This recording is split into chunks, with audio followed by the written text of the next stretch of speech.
3 in 1 উঠোন, ছাদ, রান্নাঘর, ডাইনিং। সরি, 3 নয়, 4 in 1। তো আমার এই উঠোনটি কেমন হয়েছে, কার কার ভালো লেগেছে বা লাগছে আমাকে জানিও। আমার কিন্তু বেশ ভালো লাগছে।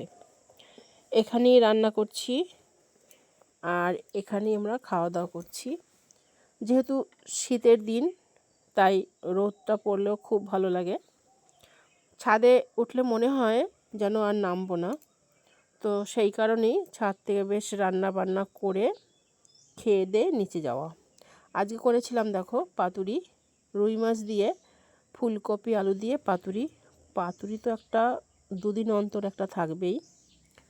তো এটাই ছিল আমার রান্নাঘর, এলোমেলো, এখনও তেমন গোছানো হয়নি। আর কাঠে রান্না করতে আমার কিন্তু ভীষণ ভালো লাগে, আর কাঠে রান্না খেতেও ভীষণ ভালো। টাটা।